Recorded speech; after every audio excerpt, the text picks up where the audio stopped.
Breaking news. Hindupuram municipal chairman ఎన్నికపై ఉత్కంఠ కొనసాగుతోంది. మరోవైపు హిందూపురంలో క్యాంపు రాజకీయాలు కూడా కొనసాగుతూనే ఉన్నాయి. మున్సిపల్ పీఠాన్ని కైవసం చేసుకునేందుకు ఇటు టీడీపీ అయితే వ్యూహాలు రచిస్తోంది. మంత్రి సవిత ఇలాఖాలో 21 మంది టీడీపీ కౌన్సిలర్లు ఉన్నారు. దీంతో కాసేపట్లో వారిని నేరుగా మున్సిపల్ ఆఫీస్ కు తరలించే ప్రయత్నాలు జరుగుతున్నాయి. వైసీపీ నుంచి ఇటు టీడీపీకి వెళ్లిన వారిలో 5గురిని వెనక్కి రప్పించే ప్రయత్నం చేసింది వైసీపీ. హిందూపురం మున్సిపల్ చైర్మన్ పీఠాన్ని కైవసం చేసుకోవాలని ఇటు టీడీపీ అయితే విశ్వ ప్రయత్నాలు చేస్తోంది. మరి వైసీపీకి ఉన్న 30 మంది కౌన్సిలర్లలో 12 మంది టీడీపీలోకి చేరారు. దీంతో టీడీపీ బలం ఇప్పుడు 20కి చేరింది. తాజాగా మరో కౌన్సిలర్ టీడీపీకి మద్దతు తెలిపారు. మరోవైపు ఇటు పట్టు నిలుపుకునేందుకు వైసీపీ కూడా గట్టిగానే ప్రయత్నాలు కొనసాగిస్తోంది. ఇటు టీడీపీ తరఫున డిఈ రమేష్, వైసీపీ తరఫున బలరామిరెడ్డి పోటీలో ఉన్నారు.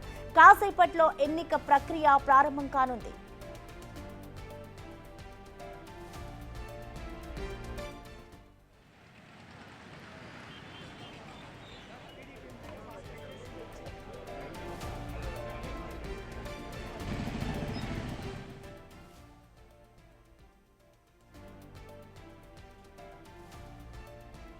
దీనికి సంబంధించిన మరింత సమాచారాన్ని మా ప్రతినిధి యోగానంద్ అందిస్తారు. యోగానంద్, చెప్పండి, ఇటు చైర్మన్ ఎన్నికకి సంబంధించి ప్రజెంట్ రసవత్తరంగా మారిందనే చెప్పుకోవాలి. అసలు ఏం జరుగుతోంది, ఎవరు ఎన్నికయ్యే అవకాశం ఉందనుకోవచ్చు యోగానంద్? ప్రసన్న, హిందూపురంలో రాజకీయాల్లో మరోసారి వేడెక్కాయి. ముఖ్యంగా హిందూపురం బాలయ్య అడ్డాన్ని మరోసారి నిరూపించబోతున్నారంటూ కూడా పెద్ద ఎత్తున వార్తలు విస్తున్నాయి మనకు. ముఖ్యంగా హిందూపురంలో వైసీపీ తరపున గత ఎన్నికల్లో మున్సిపల్ చైర్మన్గా నిలిచిన ఇంద్రజ రాజీనామా చేయడంతో కొంతమంది పార్టీలోకి వైసీపీ నుంచి టీడీపీలోకి జాయిన్ కావడంతో మున్సిపల్ చైర్మన్ ఎన్నిక అనివార్యమైంది. ఈ ఎన్నిక కోసం భారీ బందోబస్తు కూడా పోలీసులు ఏర్పాటు చేశారు.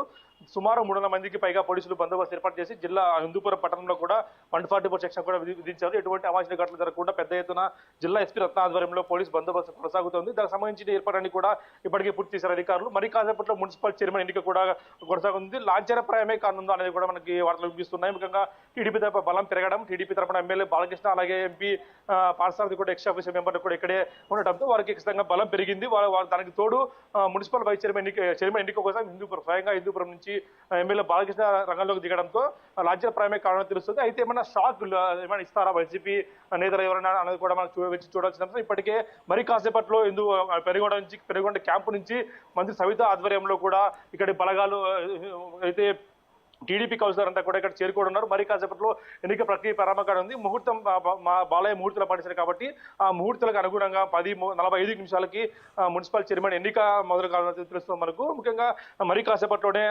భారీ ఎత్తున పోలీస్ బందోబస్తు కానీ భారీ ఎత్తున టీడీపీ కార్యకర్తలంతా కూడా టీడీపీ వైసీపీ నేతల కార్పొరేటర్ అంతా కూడా ఇక్కడ చేరుకోనున్నారు. పూర్తి ఇప్పటికే సమాచారం అయితే మనకు పూర్తిగా కూడా లాంఛనప్రాయమే టీడీపీకి కవర్ చేసుకునే అవకాశాలు కనిపిస్తూ ఉన్నాయి. కాకపోతే ఏమన్నా ట్విస్ట్ ఏమైనా జరుగుతుందో అనేది కూడా వైసీపీ నుంచి కూడా ఆశిస్తున్నారు. ముఖ్యంగా ఎందుకంటే విశ్వేశ్వరయ్య రంగంలోకి దిగి ఖచ్చితంగా వైసీపీ పట్టు నిలుపుకుంటామంటూ కూడా ప్రకటన జారీ చేసిన నేపథ్యంలో దృష్టి ఏమైనా ఉంటుందన్నది కూడా మనం వేచి చూడాల్సిన అంశంగా మారుతోంది ప్రసన్న. రైట్ యోగానంద్, మీరు అలాగే